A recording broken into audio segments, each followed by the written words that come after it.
Bienvenidos, viajeros del tiempo, a otro capítulo del historiador perezoso. El día de hoy, dejamos por un momento las guerras, las pestes y las sentencias severas, para acercarnos a algo más silencioso, más íntimo y quizá por eso mismo, más revelador. Cómo se divertía la gente común en la Edad Media, cuando el trabajo era duro, el frío persistente y el futuro incierto, pero aún así existía espacio para la risa, el juego y el olvido momentáneo. Imaginemos una tarde cualquiera en una aldea medieval. El sol comienza a caer detrás de los campos y la luz se vuelve dorada, espesa, como si el aire mismo se ralentizara. El humo sale en columnas torcidas de los hogares, mezclándose con el olor a madera quemada y comida simple. El cuerpo está cansado, las manos duelen, la espalda protesta, y sin embargo, cuando la jornada termina, algo cambia. La diversión medieval no nace de la abundancia, sino del cansancio compartido. No es un lujo permanente, sino un respiro breve entre obligaciones. Para la gente común, campesinos, artesanos, aprendices, divertirse no significaba escapar del mundo, sino habitarlo de otra manera, aunque fuera por unas horas.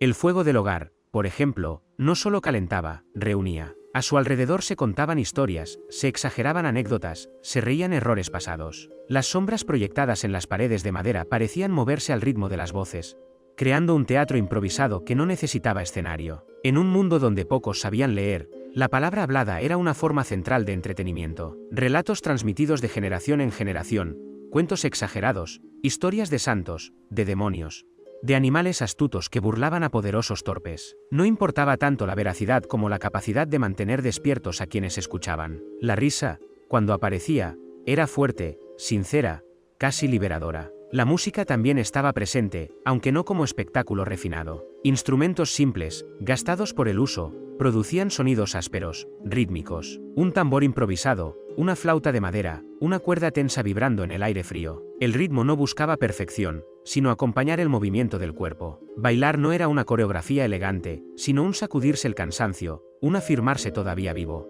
Las celebraciones no eran constantes, pero cuando llegaban, se sentían intensas. Festividades ligadas al calendario religioso o al ciclo agrícola transformaban por un momento la rutina. La ropa más limpia salía de los cofres. La comida, aunque modesta, se compartía. El vino o la cerveza corrían con mayor libertad. El ruido aumentaba. El orden cotidiano se aflojaba sin romperse del todo. Y sin embargo, incluso en esos momentos, la diversión nunca olvidaba sus límites. El cuerpo sabía que al día siguiente el trabajo regresaría. La alegría era consciente de su propia brevedad. Tal vez por eso se vivía con tanta intensidad. Cada risa, cada juego, cada canción tenía algo de desafío silencioso frente a una vida dura. Este relato no busca idealizar la Edad Media como un tiempo feliz ni negar su aspereza. Busca algo más simple y más humano, observar cómo, incluso en condiciones difíciles, las personas encontraron formas de divertirse, no para escapar del mundo, sino para soportarlo. A partir de aquí, avanzaremos lentamente por esos espacios de ocio medieval, los juegos, las fiestas, las burlas, las apuestas pequeñas, las competencias improvisadas, las historias compartidas al calor del fuego, no como curiosidades aisladas, sino como parte esencial de la vida cotidiana, tan necesaria como el pan y el descanso. Porque entender cómo se divertía la gente común es, en el fondo, entender cómo lograba seguir adelante. Con el paso de las horas, cuando el trabajo ya había dejado su marca en el cuerpo y el día comenzaba a plegarse sobre sí mismo, la diversión medieval adoptaba su forma más básica y más constante, el encuentro. No hacía falta un evento extraordinario. Bastaba con que varias personas coincidieran en el mismo espacio, libres por un momento de la urgencia, para que algo distinto emergiera. Las calles estrechas de las aldeas y barrios populares no eran solo lugares de tránsito. Al caer la tarde, se transformaban en escenarios vivos. Bancos de madera apoyados contra muros de piedra, barriles volcados que servían de asiento, escalones gastados por siglos de pasos. Allí se reunían vecinos que compartían no solo el espacio, sino el cansancio. El aire estaba cargado de olores conocidos, sudor seco, tierra, humo, restos de comida. Nada de eso era desagradable. Era, simplemente, el olor de lo propio. Hablar era, en sí mismo, una forma de ocio. Conversaciones largas, desordenadas, que iban y venían sin rumbo fijo. Se comentaban sucesos recientes, disputas pequeñas, errores ajenos contados con una mezcla de crítica y humor. La burla era una herramienta común, pero rara vez cruel. Reírse de uno mismo o de los demás era una manera de rebajar tensiones, de recordar que nadie estaba completamente a salvo del ridículo. En esos intercambios, la imaginación jugaba un papel central. Las historias crecían con cada repetición. Un hecho mínimo podía convertirse en una anécdota exagerada, adornada con gestos amplios y silencios calculados. El narrador improvisado modulaba la voz, alargaba las pausas, Observaba los rostros de quienes escuchaban para saber cuándo acelerar y cuándo detenerse. No había público pasivo, todos participaban, interrumpían, corregían, reían antes del final. Los niños, cuando estaban presentes, absorbían todo con atención. Aprendían así no solo historias, sino ritmos, tonos, maneras de contar. La diversión se transmitía como se transmitía el trabajo, por observación, por repetición, por convivencia. No existía una separación clara entre aprender y divertirse. Ambas cosas ocurrían al mismo tiempo. En muchas casas, especialmente durante los meses fríos, el fuego del hogar era el centro de esta vida compartida. Las llamas iluminaban rostros cansados, proyectaban sombras que se estiraban y encogían sobre las paredes. El crepitar de la madera marcaba un pulso lento, casi hipnótico. Allí se jugaba con palabras, se proponían acertijos simples, se desafiaba a la memoria. Recordar una historia completa, repetir una canción sin errores. Adivinar una respuesta aparentemente imposible, pequeños triunfos que provocaban risas sinceras. Nada de aquello requería objetos especiales. La diversión medieval era, en gran medida, oral y corporal. Se basaba en la presencia, en la atención compartida, en la capacidad de sostener el interés mutuo. En un mundo sin distracciones constantes, el otro era el principal entretenimiento. Aún así, no todo era calma. Las discusiones podían surgir con facilidad. Una broma mal entendida, una palabra fuera de lugar, un recuerdo doloroso. Pero incluso esos conflictos formaban parte del tejido social. La diversión no estaba separada de la fricción. Era, más bien, una manera de canalizarla sin que se volviera destructiva. Con el tiempo, estas reuniones informales creaban vínculos sólidos. La gente se conocía a través de la risa tanto como a través del trabajo compartido. Saber quién contaba mejores historias, quién exageraba más, quién siempre encontraba una respuesta ingeniosa, otorgaba una identidad dentro del grupo. No era prestigio oficial, pero sí reconocimiento cotidiano. Así, antes de hablar de juegos organizados, de fiestas grandes o de celebraciones públicas, es necesario detenerse aquí, en estos encuentros simples, repetidos, casi invisibles para la historia escrita, porque fue en estos espacios donde la diversión medieval encontró su forma más constante y más humana, no como una ruptura radical con la vida diaria, sino como una continuación más ligera, más flexible, donde el peso del día podía, al menos por un rato, apoyarse en la risa compartida y el calor de otros cuerpos presentes. Conforme la noche avanzaba y las voces se aquietaban, la diversión medieval encontraba otro cauce, más físico, más directo, donde el cuerpo cansado podía transformarse en instrumento de juego. No se trataba de un ocio delicado ni cuidadosamente separado del esfuerzo diario, sino de una prolongación natural del movimiento que había ocupado la jornada entera. El mismo cuerpo que había arado, cargado y construido era ahora el que corría, empujaba, lanzaba, caía y volvía a levantarse entre risas. En los claros junto a las aldeas, en patios improvisados o en tramos abiertos del camino, surgían juegos que no necesitaban reglas escritas ni árbitros formales. Bastaba con que alguien propusiera un desafío sencillo para que los demás entendieran de inmediato qué hacer.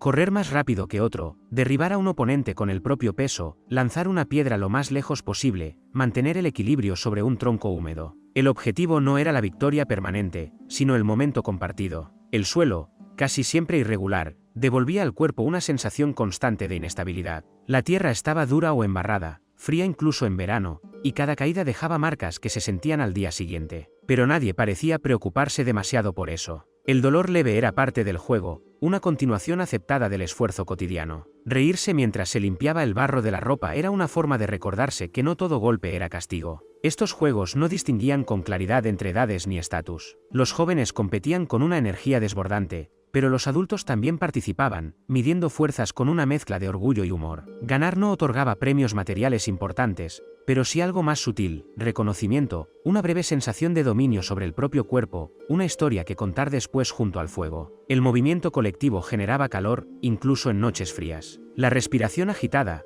el vapor saliendo de las bocas, el sonido de los pasos rápidos sobre la tierra creaban una atmósfera densa, viva. El cuerpo, acostumbrado a obedecer órdenes externas, encontraba allí un espacio donde moverse por puro impulso. No había una utilidad clara, y precisamente por eso resultaba tan liberador. A menudo, estos juegos estaban acompañados de gritos, provocaciones amistosas, risas que estallaban sin control. La voz se soltaba igual que el cuerpo. Decir cosas que durante el día no se dirían, exagerar derrotas, burlarse de uno mismo al fallar torpemente. El lenguaje se volvía más flexible, menos vigilado, como si la noche permitiera aflojar las tensiones acumuladas. No todos participaban del mismo modo. Algunos preferían observar, comentar desde los bordes, intervenir solo cuando la risa los empujaba. Incluso así, formaban parte del juego. Mirar también era una forma de divertirse, de sentirse incluido en ese breve desorden donde las jerarquías habituales se volvían borrosas. El cansancio llegaba rápido, pero era distinto del agotamiento laboral. Era un cansancio que no pesaba, que no oprimía el pecho.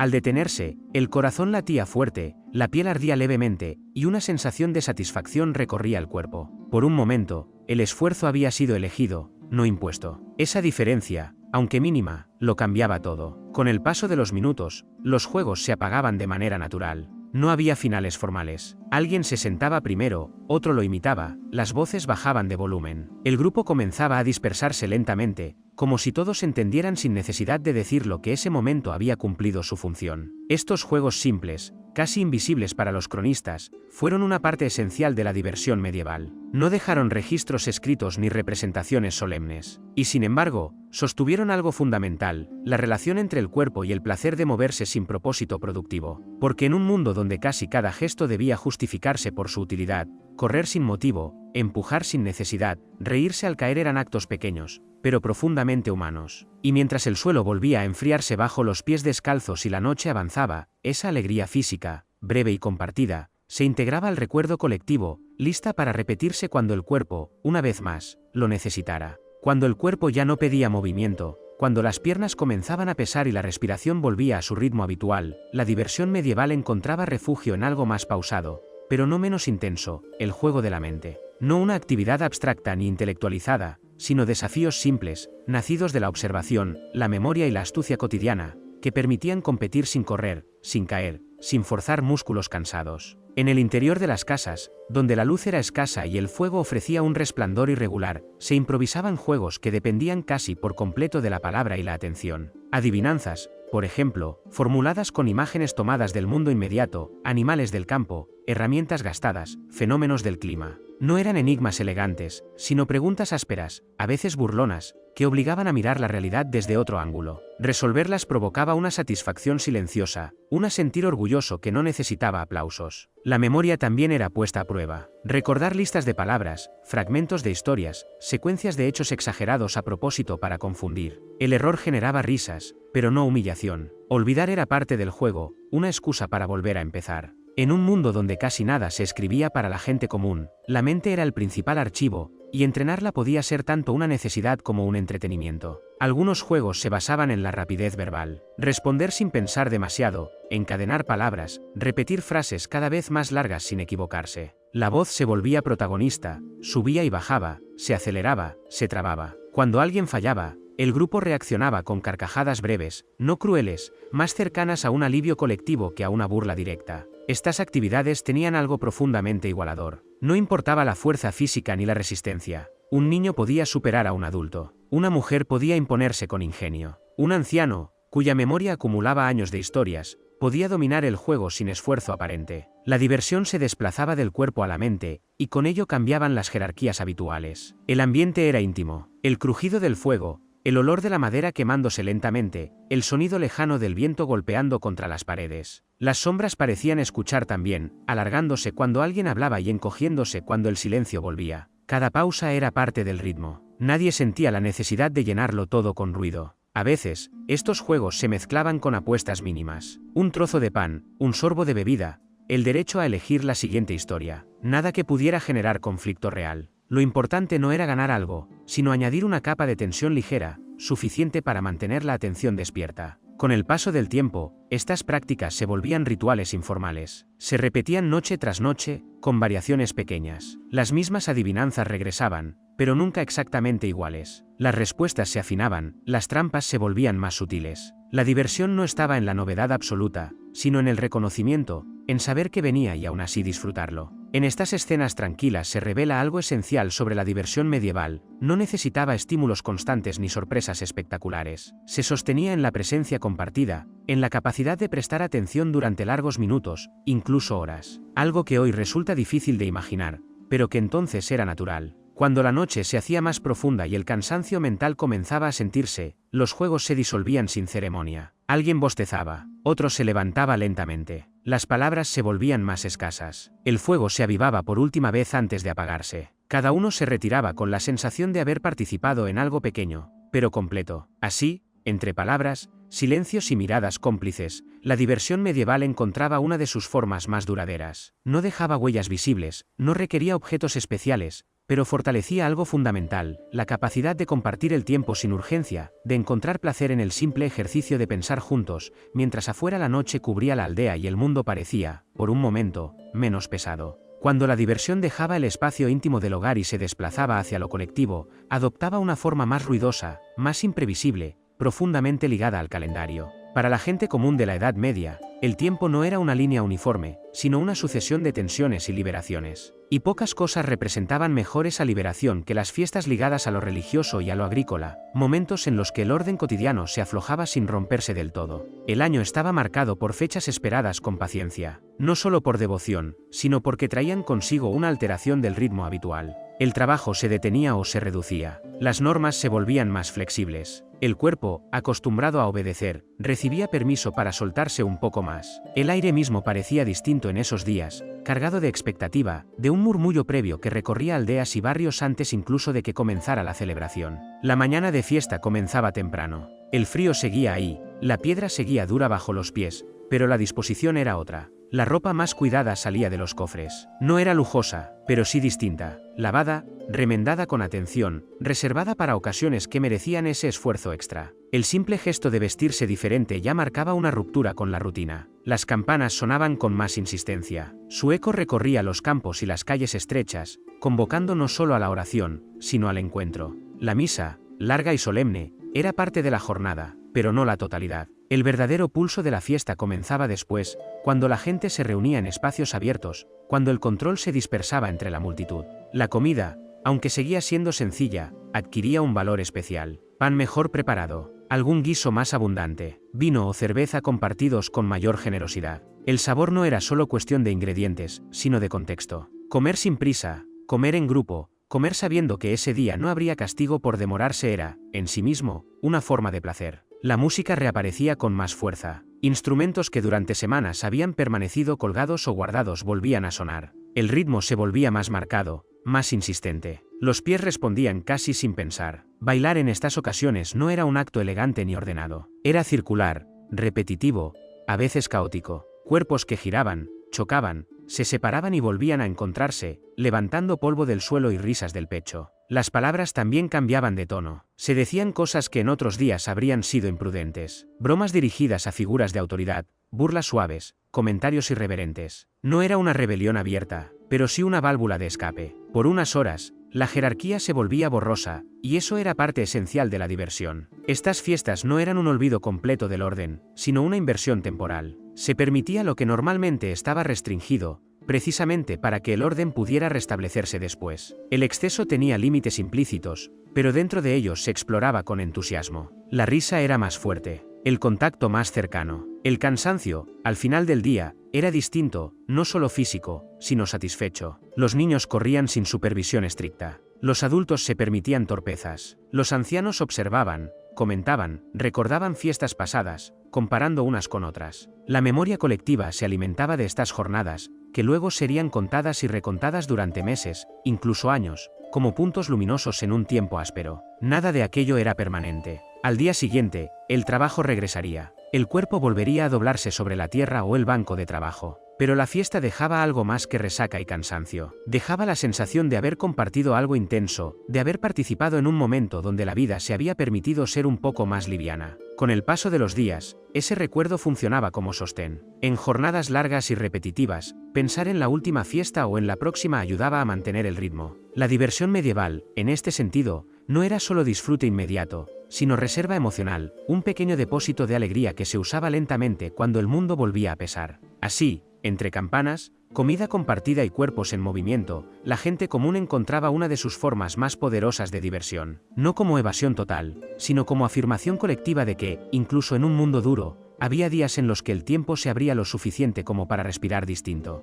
Más allá de las fiestas marcadas por el calendario, existían momentos en los que la diversión llegaba desde afuera, como un viento distinto que atravesaba la rutina y la alteraba sin previo aviso. Eran días especiales, esperados con una mezcla de curiosidad y ansiedad, la llegada de feriantes, juglares y espectáculos itinerantes, figuras que traían consigo no solo entretenimiento, sino la sensación profunda de que el mundo era más amplio que el horizonte cotidiano. La noticia corría rápido. Alguien había visto carros acercándose por el camino. Se hablaba de músicos, de acróbatas, de animales entrenados, de historias jamás escuchadas. El rumor bastaba para que la expectativa se instalara. El cuerpo trabajaba ese día con un ritmo distinto, como si ya se adelantara al descanso por venir. Cuando finalmente llegaban, el espacio común se transformaba. Una plaza, un descampado, un cruce de caminos se convertían en escenario improvisado. Se levantaban telas gastadas, se armaban estructuras de madera que crujían al asentarse. El olor cambiaba, a sudor de viaje, a cuero viejo, a comida cocinándose rápido para vender.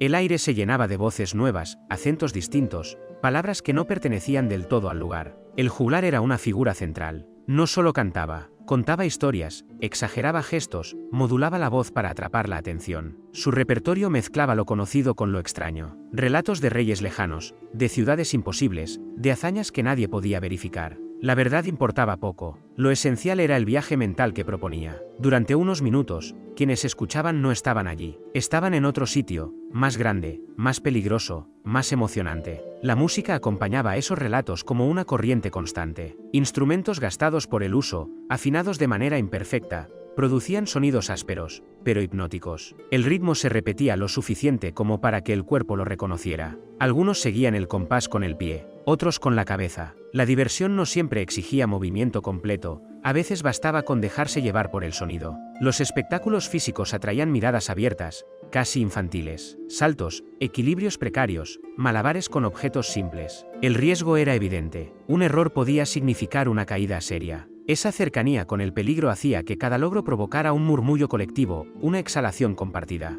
El público sentía el esfuerzo ajeno en su propio cuerpo. Los animales entrenados, cuando aparecían, generaban una fascinación particular, no tanto por la destreza en sí, sino por la ruptura del orden habitual. Ver a un animal obedecer órdenes, realizar acciones inesperadas, desafiaba la lógica cotidiana del campo o la aldea. Durante un instante, el mundo parecía menos rígido, más maleable. La risa surgía con facilidad. No era refinada ni discreta. Era sonora, directa, a veces descontrolada. Los artistas sabían cómo provocarla. Se burlaban de sí mismos, imitaban a figuras de autoridad, exageraban defectos humanos reconocibles. La burla, en ese contexto, no era peligrosa. Estaba permitida porque venía de fuera. Funcionaba como una crítica suave, envuelta en entretenimiento. Estos espectáculos no duraban mucho. Un día, a veces dos. Luego, los carros se marchaban igual que habían llegado. Quedaban el silencio repentino, el polvo levantado por las ruedas, los comentarios repetidos durante semanas. La gente reconstruía lo visto con palabras, agregando detalles,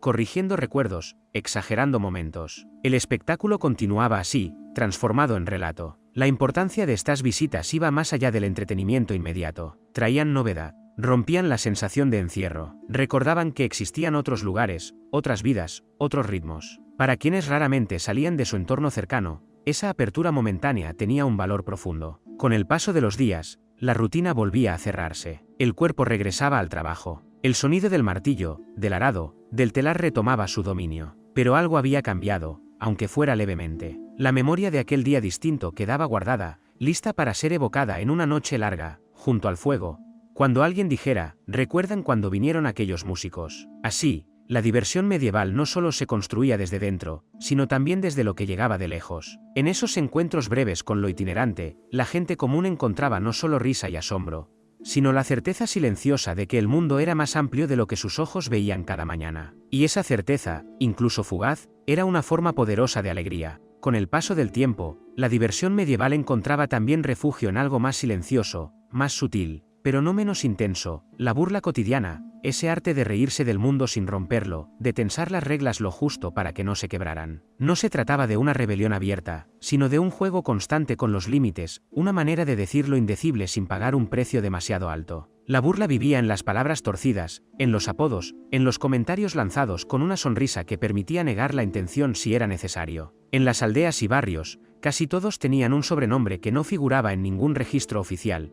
pero que decía más sobre ellos que su nombre verdadero. Esos apodos eran una forma de diversión compartida, a veces cariñosa, a veces mordaz, siempre colectiva. Reírse de las pequeñas desgracias ajenas, una caída torpe, un error repetido, una mala decisión, no era visto como crueldad, sino como una forma de integrar el fracaso a la vida diaria. El ridículo, cuando se compartía, perdía parte de su peso. Quien sabía reírse de sí mismo ganaba respeto. Quien no podía hacerlo quedaba aislado. La diversión funcionaba, así, como un mecanismo social silencioso. Incluso las figuras de autoridad eran objeto de estas burlas, aunque de manera indirecta. Nunca se nombraba al señor ni al representante de la ley de forma explícita. En su lugar aparecían personajes ficticios, animales torpes, reyes lejanos caricaturizados. Todos entendían la referencia. Nadie la decía en voz alta. Esa complicidad tácita generaba una risa distinta, contenida, cargada de significado. Las canciones populares cumplían un papel central en este juego. Versos simples, repetitivos, fáciles de recordar, que narraban historias de engaños, de poderosos humillados, de astutos que vencían sin fuerza. Cantarlas en grupo era una forma de diversión, pero también de comentario social. La melodía suavizaba el mensaje. La risa lo protegía. La burla también encontraba espacio en los gestos. Miradas cómplices, silencios exagerados, imitaciones breves que no necesitaban explicación. Un movimiento de manos podía evocar a alguien ausente y provocar una carcajada inmediata. El cuerpo participaba del humor tanto como la palabra, creando un lenguaje compartido que no dejaba huellas escritas. Este tipo de diversión era especialmente importante porque no requería tiempo específico ni permiso especial. Podía surgir en medio del trabajo, durante una pausa breve, en el cruce de dos caminos. Era flexible, adaptable, capaz de aparecer incluso en días difíciles. Cuando el cansancio apretaba, una broma bien colocada podía cambiar el tono de toda una jornada. Aún así, había límites claros. La burla no debía romper el equilibrio del grupo. Cuando se volvía demasiado agresiva, cuando dejaba de incluir y comenzaba a aislar, perdía su función lúdica y se convertía en conflicto. Por eso existía una sensibilidad compartida, una intuición colectiva sobre hasta dónde se podía llegar. La diversión medieval, incluso en su forma más mordaz, estaba atenta a no destruir aquello que la hacía posible, la convivencia. Con el paso de los días, estas pequeñas burlas se acumulaban como sedimentos invisibles. No eran eventos memorables por sí mismos, pero construían una atmósfera. Hacían la vida más liviana, más soportable. Permitían decir sin decir, criticar sin confrontar, reír sin desafiar abiertamente. Así, entre risas breves y comentarios torcidos, la gente común encontraba otra manera de divertirse, no escapando del mundo, sino mirándolo de costado, torciéndolo apenas lo suficiente como para que doliera menos. En ese humor cotidiano, discreto y persistente, se escondía una forma profunda de inteligencia social, nacida no del estudio, sino de la necesidad de vivir juntos sin romperse. A medida que la vida avanzaba y el cuerpo acumulaba años y cansancio, la diversión medieval adoptaba una forma más tranquila, casi contemplativa, ligada al simple acto de mirar. No siempre se necesitaba participar activamente para sentirse parte de algo. Observar también podía ser un placer profundo, especialmente en un mundo donde casi todo exigía acción constante. Las plazas, los mercados y los caminos eran escenarios naturales para este tipo de entretenimiento. Sentarse en un banco bajo, apoyarse contra un muro de piedra tibia por el sol, y simplemente mirar a los demás pasar era una forma legítima de ocupar el tiempo. Los gestos, las discusiones, los intercambios breves entre desconocidos ofrecían una sucesión infinita de pequeñas escenas. La vida cotidiana, observada con atención, se convertía en espectáculo. El mercado era especialmente rico en este sentido. Voces que se superponían, discusiones por precios mínimos, miradas desconfiadas, risas repentinas cuando alguien cometía un error evidente. El olor a comida, a animales, a sudor y a telas nuevas se mezclaba en el aire. Cada puesto era una historia breve, cada cliente, un personaje pasajero. Para quien miraba sin prisa, aquello era una narración continua que no necesitaba palabras. Los ancianos encontraban en esta observación una forma de diversión acorde a su ritmo. Ya no competían ni bailaban como antes, pero seguían presentes. Comentaban en voz baja, anticipaban conflictos, reconocían patrones repetidos una y otra vez. Su placer no estaba en la sorpresa, sino en el reconocimiento. Ver cómo la vida se repetía con variaciones mínimas confirmaba que aún pertenecían a ese mundo. Incluso los castigos públicos, tan comunes en la Edad Media, se convertían, de manera incómoda, en un tipo de espectáculo observado, no siempre con crueldad, sino con una mezcla de curiosidad, inquietud y silencio atento. Mirar era una forma de aprender, de recordar límites, pero también de ocupar el tiempo cuando no había otra cosa. La diversión y la incomodidad no siempre estaban separadas con claridad. En los días de descanso parcial, observar a los niños jugar era otra fuente de placer. Sus carreras desordenadas, sus juegos improvisados con objetos sin valor, su capacidad de reír sin motivo evidente. Verlos era recordar, aunque fuera vagamente, un tiempo en que el cuerpo se movía sin cálculo. Esa memoria silenciosa tenía un valor propio. La observación también se extendía al entorno natural. Mirar el cielo cambiar de color al atardecer, seguir el movimiento lento de las nubes, escuchar el viento pasar entre los árboles o chocar contra las paredes de madera. En una vida marcada por la repetición, estos cambios sutiles ofrecían una sensación de novedad tranquila. No era asombro intenso, sino una forma de compañía silenciosa. Aún así, nada de esto era completamente pasivo. Mirar implicaba interpretar, comparar, recordar. La mente se mantenía activa, incluso cuando el cuerpo descansaba. La diversión no siempre necesitaba ruido ni movimiento. A veces bastaba con estar presente y atento, dejando que el mundo se desplegara por sí mismo. Con el paso del tiempo, este tipo de ocio se volvía más frecuente. No como una renuncia a la alegría, sino como una adaptación. La diversión medieval no exigía juventud permanente. Se transformaba junto con el cuerpo, encontrando nuevas formas de existir dentro de los límites que la vida imponía. Así, entre bancos de piedra, mercados ruidosos y cielos cambiantes, la gente común descubría que incluso mirar podía ser una forma de placer, una manera de sentirse aún parte del flujo del mundo, sin necesidad de intervenir, sin prisa, mientras el tiempo seguía avanzando con su paso constante y desigual. Con el transcurrir de los años, la diversión medieval también se refugió en algo que hoy podría parecernos modesto, pero que entonces tenía un peso profundo: la competencia ritualizada, no siempre feroz, no siempre justa, pero casi siempre compartida. No se trataba de medir la vida entera en una victoria, sino de poner a prueba, por un instante, la destreza, la suerte o la astucia, y luego volver al mismo lugar de siempre, con una historia más para contar. En las aldeas, estas competencias surgían sin demasiada preparación. Un desafío lanzado al pasar, una apuesta mínima, apenas simbólica. Quien lanzaba más lejos una piedra lisa recogida del camino. Quien lograba sostener el equilibrio durante más tiempo sobre un tronco húmedo. Quien podía beber sin vacilar o resistir una broma sin perder la compostura. El valor no estaba en el premio, sino en el momento compartido. El cuerpo, acostumbrado a trabajar, encontraba en estos desafíos una forma distinta de expresarse. La fuerza ya no era solo obligación, sino juego. La resistencia dejaba de ser castigo para convertirse en prueba voluntaria. Aunque el cansancio aparecía rápido,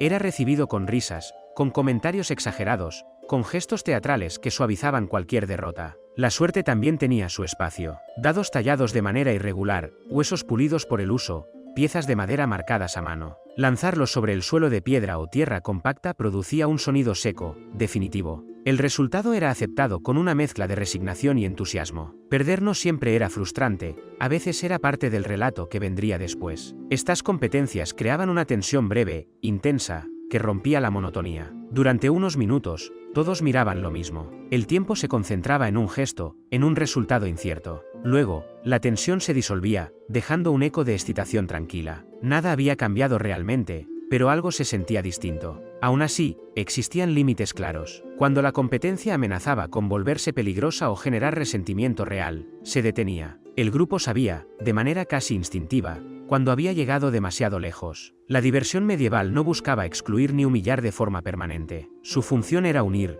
no romper. En ocasiones especiales, estas competencias se volvían más formales. Durante ferias o fiestas, se organizaban pruebas que atraían miradas y comentarios. No eran torneos grandiosos reservados a la nobleza, sino versiones humildes, adaptadas al mundo común. El orgullo estaba en participar, en ser visto, en demostrar algo frente a los demás, aunque fuera por un instante. Con el paso del tiempo, estas pequeñas competencias se convertían en recuerdos compartidos. Se hablaba de aquel lanzamiento imposible, de aquella victoria inesperada, de aquella derrota tan ridícula que provocaba risa incluso años después. La diversión sobrevivía así en la memoria, prolongándose mucho más allá del momento original. En un mundo donde pocas cosas podían cambiar de verdad, estos desafíos ofrecían una ilusión breve de movimiento, de posibilidad. Por unos minutos, cualquiera podía ganar. Por unos minutos, el orden cotidiano se suspendía sin desmoronarse. Y eso, aunque pequeño, tenía un valor enorme. Así, entre risas, apuestas mínimas y gestos exagerados, la gente común encontraba otra manera de divertirse,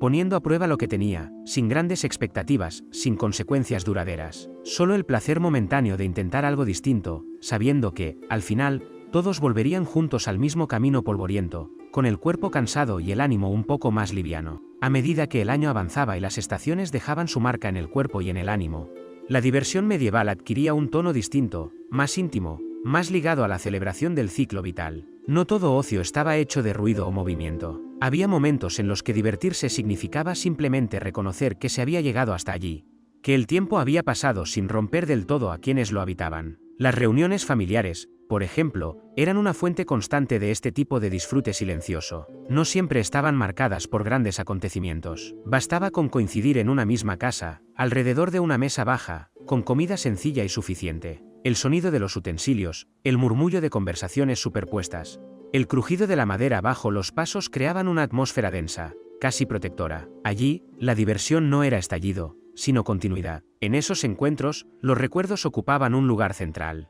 Historias ya contadas regresaban una y otra vez, pero nunca exactamente iguales. Alguien corregía un detalle, otro exageraba una escena, otro negaba haber dicho tal cosa años atrás. La risa surgía de esa fricción entre memorias, de la imposibilidad de fijar una versión definitiva del pasado. Recordar juntos era una forma de jugar con el tiempo. El paso de una estación a otra también se celebraba con gestos simples. El primer fuego encendido en invierno, cuando el frío ya no podía ignorarse. La primera comida tomada al aire libre en primavera. La llegada de la cosecha, con su cansancio mezclado con alivio. Cada uno de esos momentos tenía algo de festivo, aunque no siempre se lo llamara así. Reconocer el cambio era una manera de sentirse parte de algo más grande. La diversión aparecía también en los pequeños rituales cotidianos. Preparar una comida especial con lo poco que había. Compartir una bebida al final de la jornada. Cantar una canción conocida mientras se realizaba una tarea repetitiva. Estos gestos no suspendían el trabajo, pero lo transformaban ligeramente. El esfuerzo seguía ahí, pero acompañado. Para muchas personas, especialmente las más mayores, este tipo de ocio era el más valioso. Ya no se buscaba la intensidad, sino la continuidad. Saber que, a pesar de las pérdidas, de las enfermedades, de los inviernos duros, todavía existían momentos reconocibles, compartidos, donde el mundo parecía sostenerse sin exigir demasiado. Nada de esto estaba pensado como entretenimiento en el sentido moderno. No había intención de divertirse como objetivo separado. La diversión surgía como consecuencia de estar juntos, de reconocer el paso del tiempo, de aceptar los límites sin dejar que lo ocuparan todo. Era una alegría baja, persistente, que no necesitaba ruido para existir. Con el paso de los días, estos momentos se acumulaban como capas invisibles. No eran memorables por sí mismos, pero construían una sensación de pertenencia. Hacían que la vida, incluso cuando era dura, no se sintiera completamente ajena. El tiempo no solo pasaba, era vivido. Así, entre recuerdos repetidos, estaciones reconocidas y gestos mínimos compartidos, la gente común encontraba otra forma de diversión, no como ruptura del mundo, sino como afirmación silenciosa de que, a pesar de todo, todavía había algo que celebrar en seguir estando allí, juntos, mientras el tiempo continuaba su curso lento y desigual. Conforme la vida se volvía más incierta y el futuro más difícil de imaginar, la diversión medieval encontraba un refugio inesperado en algo profundamente humano, la imaginación colectiva, ese espacio donde lo real y lo fantástico se entrelazaban sin necesidad de distinguirlos del todo. Para la gente común, divertirse también significaba habitar mundos que no existían, aunque solo fuera durante el tiempo que duraba una historia bien contada. Las noches largas, especialmente en invierno, eran el escenario perfecto. El viento golpeaba las paredes de madera, el frío se filtraba por las rendijas, y el fuego era el único punto de calor constante. En ese contexto, la palabra adquiría un poder particular. Escuchar una historia no era un acto pasivo, era una forma de viaje. Quien hablaba guiaba, quien escuchaba seguía, y juntos se desplazaban lejos del presente inmediato. Las historias no necesitaban coherencia perfecta. Se mezclaban fragmentos de tradiciones antiguas, relatos religiosos,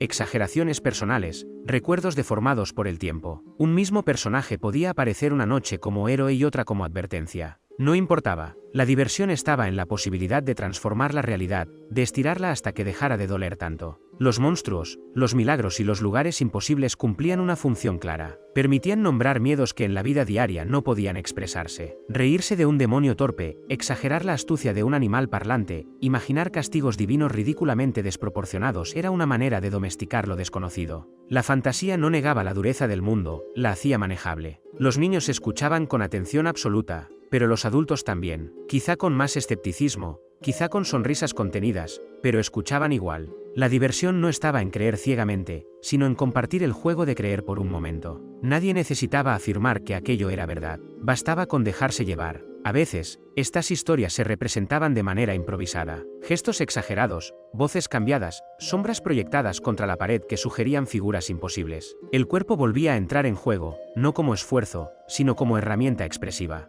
El narrador se levantaba, caminaba, señalaba. El espacio doméstico se transformaba en escenario. Estas prácticas no dejaban huellas materiales, no se escribían, no se registraban, pero persistían en la memoria, reapareciendo una y otra vez, adaptadas a nuevas circunstancias. Una historia escuchada en la infancia podía reaparecer décadas después, contada con otras palabras, pero con la misma estructura profunda. La diversión, en este caso, no estaba separada del aprendizaje. Escuchar historias enseñaba cómo hablar, cómo captar la atención, cómo medir silencios. Era una escuela informal de lenguaje y emoción, pero, sobre todo, era un descanso mental. Durante ese tiempo, el trabajo, el frío y el hambre quedaban suspendidos, no porque desaparecieran, sino porque dejaban de ocupar el centro. En un mundo donde pocas cosas podían controlarse, la imaginación ofrecía un territorio propio. Nadie podía quitarlo, nadie podía regularlo del todo. Contar y escuchar historias era una forma de libertad silenciosa, accesible incluso a quienes no tenían nada más. Así,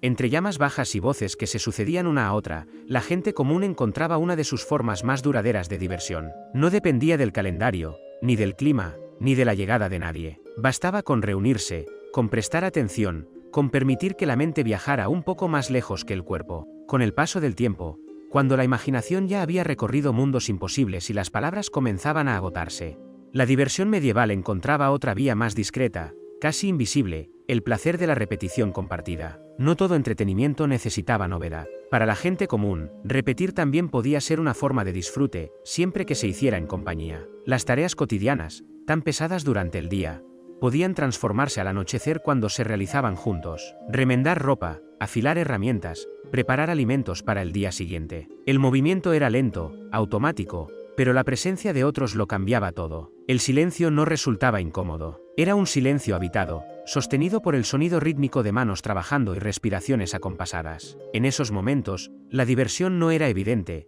pero estaba ahí, en la sensación de no estar solo frente al esfuerzo. Hacer lo mismo que otro, al mismo ritmo, generaba una calma particular. El cuerpo encontraba descanso en la previsibilidad. La mente podía vagar sin perderse. El tiempo se volvía más blando, menos exigente. Las canciones repetitivas acompañaban estas tareas. Melodías simples, con versos que volvían una y otra vez, fáciles de seguir incluso para quienes no cantaban bien. La voz no necesitaba destacarse, bastaba con sumarse al flujo sonoro. Cantar así no era un acto artístico, sino una forma de sincronizarse con los demás, de marcar un pulso común que hacía el trabajo más llevadero. La repetición también aparecía en los gestos de afecto cotidiano. Bromas ya conocidas, historias contadas 1000 veces, respuestas anticipadas. Lejos de aburrir, estas repeticiones ofrecían seguridad. Saber qué venía después permitía relajarse. La diversión no estaba en la sorpresa, sino en el reconocimiento, en la sensación de pertenecer a algo estable. Para quienes vivían en un mundo lleno de incertidumbre, este tipo de ocio tenía un valor profundo. La repetición afirmaba continuidad. Decía, sin palabras, que a pesar de todo, algo permanecía, que no cada día traería una ruptura, que algunas cosas podían esperarse. Incluso el simple acto de compartir el silencio se convertía en una forma de disfrute. Sentarse juntos sin hablar, escuchando el fuego consumirse lentamente, el viento golpear las paredes, los sonidos lejanos de la noche. No había necesidad de llenar cada momento. Estar juntos bastaba. Hoy solemos asociar la diversión con estímulo constante, con cambio rápido, con distracción permanente. En la Edad Media, para la gente común, divertirse también podía significar no tener que hacer nada nuevo, no tener que impresionar, no tener que responder a exigencias externas. Podía significar simplemente estar, repetir, continuar. Así, entre tareas compartidas, canciones circulares y silencios cómodos, la diversión medieval se volvía casi imperceptible, pero no por eso menos real. Era una alegría baja, sostenida, que no estallaba, pero que acompañaba. Una forma de decir que la vida, incluso cuando era dura, podía sostenerse en pequeños ritmos compartidos que hacían el paso del tiempo un poco menos pesado. Hacia el final de la vida, cuando el cuerpo ya había aprendido a medir cada movimiento y la energía se administraba con cuidado, la diversión medieval no desaparecía, se transformaba, dejaba atrás la intensidad y buscaba algo más sereno, más cercano a la contemplación y al sentido de continuidad. Para muchos, divertirse era entonces mirar hacia atrás sin amargura y hacia adelante sin demasiadas expectativas, sosteniéndose en el presente compartido. Los mayores ocupaban un lugar particular en la vida comunitaria. No siempre participaban activamente, pero su presencia daba forma al ritmo del grupo. Sentados cerca del fuego o a la sombra de un muro, observaban con atención tranquila. Sus comentarios eran escasos, pero cuando aparecían, solían provocar sonrisas suaves. No porque fueran especialmente ingeniosos, sino porque llevaban el peso de la experiencia. La diversión, en ese punto, estaba en reconocer lo vivido. Contar una historia del pasado, incluso una ya conocida, se volvía un acto cargado de sentido. No se buscaba sorprender, sino confirmar. Así fue, parecía decir cada repetición. La risa surgía al reconocer errores antiguos, decisiones torpes, pequeños triunfos que hoy parecían insignificantes, pero que entonces habían sido enormes. Reírse del propio pasado era una forma de reconciliarse con él. La observación de los más jóvenes también ofrecía un tipo de placer particular. Verlos correr, discutir, competir, repetir gestos que uno mismo había realizado décadas atrás. Había en eso una mezcla de nostalgia y alivio. La vida continuaba, incluso sin uno en el centro. Y esa continuidad podía sentirse como consuelo. En muchas aldeas, los ancianos participaban en juegos verbales más tranquilos, en discusiones pausadas sobre detalles mínimos. ¿Quién recordaba mejor una fecha? ¿Quién podía repetir una oración antigua sin errores? ¿Quién reconocía un sonido lejano antes que los demás? No eran competencias intensas, sino intercambios donde la memoria y la atención se convertían en terreno de juego. El paso de las estaciones, tan marcado en la Edad Media, adquiría un significado especial en esta etapa. Cada invierno superado era, en sí mismo, motivo de satisfacción silenciosa. Cada primavera traía la confirmación de que el mundo seguía su curso. Celebrar ya no era un estallido, sino una aceptación tranquila del ritmo natural.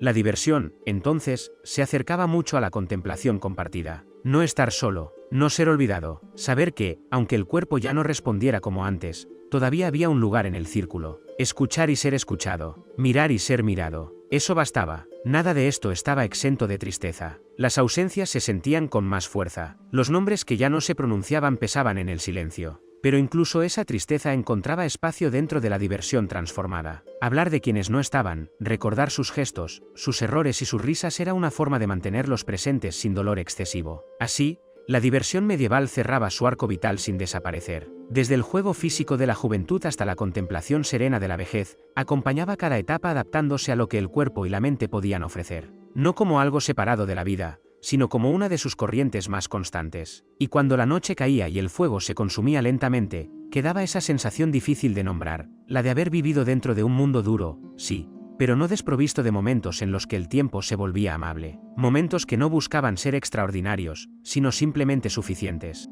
La diversión medieval no fue una evasión constante del sufrimiento. Fue, más bien, una forma de convivir con él sin dejar que lo ocupara todo. Aparecía al final de la jornada, en una historia repetida, en una broma bien colocada, en un cuerpo que se movía sin necesidad productiva, en una fiesta que rompía la rutina por un día, en la observación tranquila del mundo cuando ya no había fuerzas para intervenir. No había una separación clara entre vivir y divertirse. La alegría se mezclaba con el cansancio, con el frío, con la escasez. Y precisamente por eso tenía peso. No era ruido constante, sino momentos breves, intensos o suaves, que se incrustaban en la memoria y ayudaban a sostener el paso de los días. La gente común no necesitó grandes artificios para encontrar placer. Utilizó lo que tenía a mano, la palabra, el cuerpo, la mirada, la repetición, la compañía. Transformó el entorno duro en escenario posible. Hizo del otro su principal fuente de entretenimiento. En un mundo donde casi todo era incierto, la presencia compartida ofrecía una estabilidad mínima, pero suficiente. Mirar estas formas de diversión desde hoy puede resultar extraño.